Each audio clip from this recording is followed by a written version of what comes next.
Bonjour à tous et bienvenue sur cette première vidéo portant sur l'utilisation de l'Atlas.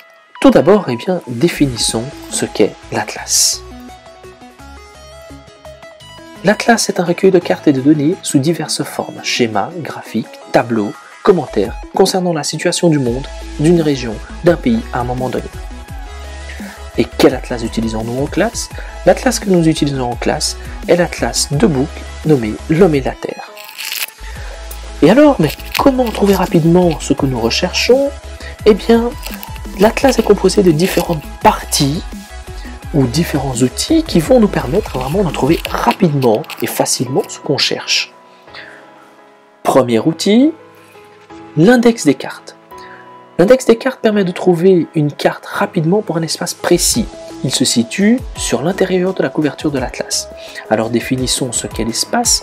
Un espace est une étendue de territoire qui est composée de lieux. Dans notre exemple, ici, nous avons donc l'index des cartes. Si je cherche une carte, peu importe laquelle, de Scandinavie, je regarde et on voit ici 54A. Si je vais donc à la planche 54A, bien évidemment, je trouverai une carte de la Scandinavie. Deuxième outil, la table chorographique ou table des matières. Celle-ci permet de trouver rapidement une carte thématique pour un espace donné. Elle est divisée en sections, Belgique, Europe, Afrique, Asie, Amérique du Nord et centrale, Amérique du Sud, le monde et généralité.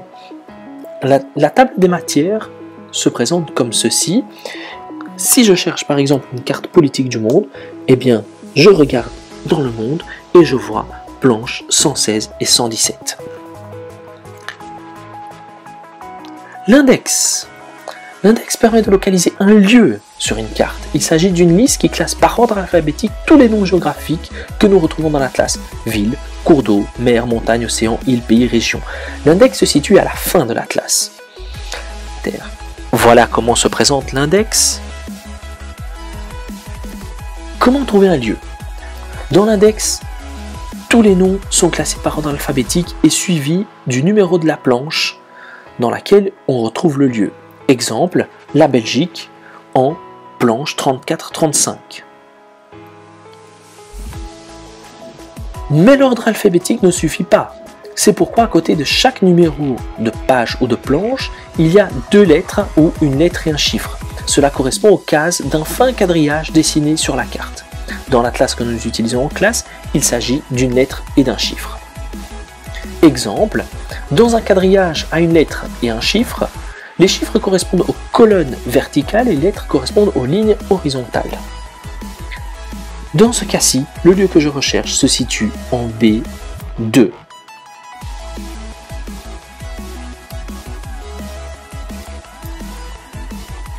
Exemple, nous pouvons retrouver la ville de Liège aux planches 5 et 6 dans la case D2. Si on regarde, nous sommes en D, nous sommes en 2, et l'intersection des deux, nous avons bien la ville de Liège.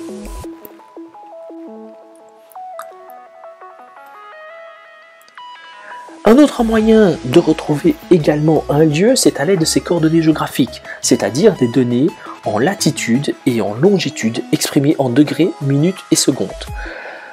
On retrouve ces coordonnées à la fin de l'atlas, pour certains lieux, ou à l'aide d'un calcul.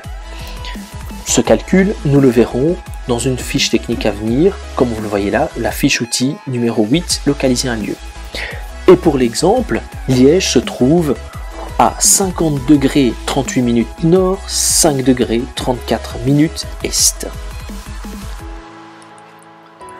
Ton atlas est également composé de différents éléments tels que l'échelle. L'échelle qui est une représentation de la réalité sur carte. L'échelle est donc utilisée pour réduire la réalité.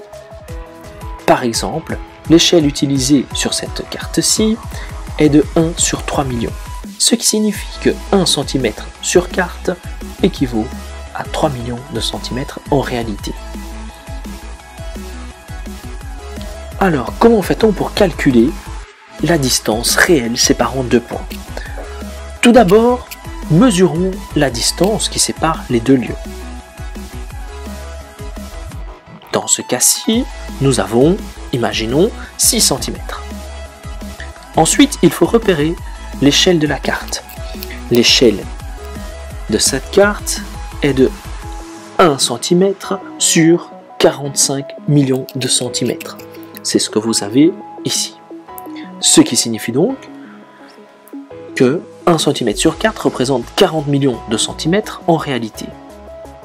Une fois que nous avons ces données, nous pouvons multiplier la distance sur carte, c'est-à-dire 6 cm, par le dénominateur de l'échelle, ce qui nous donne dans ce cas-ci 270 millions de centimètres. Quatrième et dernière étape, transformer le résultat obtenu en kilomètres. Et voilà donc l'exemple avec la BAC ici. La distance réelle alors séparant les deux points est de 2700 km. Autre élément qui compose l'atlas, c'est bien la légende. Dans ton atlas, les légendes se situent soit sur la carte elle-même, soit à l'intérieur de couverture, avant et arrière. Et elles vont servir à donner des explications sur les différents symboles utilisés dans l'atlas. Et il existe deux grands types de légendes.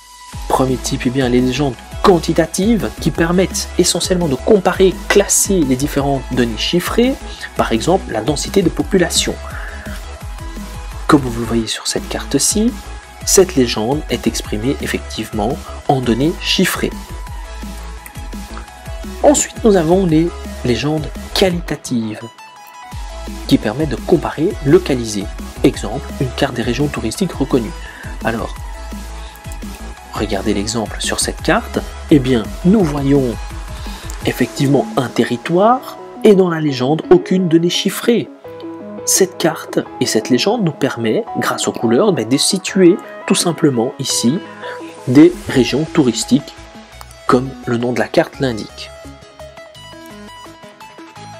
Comment sont présentées les informations dans les légendes alors? Par des lignes, c'est-à-dire pour les limites, les frontières, les cours d'eau, les routes également. Par des points, pour les villes, pour donner des caractéristiques d'un site. Et les points sont représentés soit sous forme de cercle ou de rond, soit sous forme de carré, soit sous forme de triangle. Et des surfaces qui servent à localiser un territoire.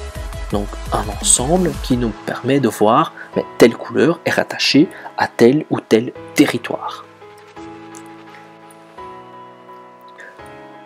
Et dernier point de cette vidéo, les différents types de cartes que nous rencontrons dans l'atlas. Nous avons tout d'abord les cartes physiques ou orohydrographiques, exemple planche 11. Il s'agit d'une carte sur laquelle nous pouvons voir le relief, l'hydrographie, mais également les villes, des cours d'eau.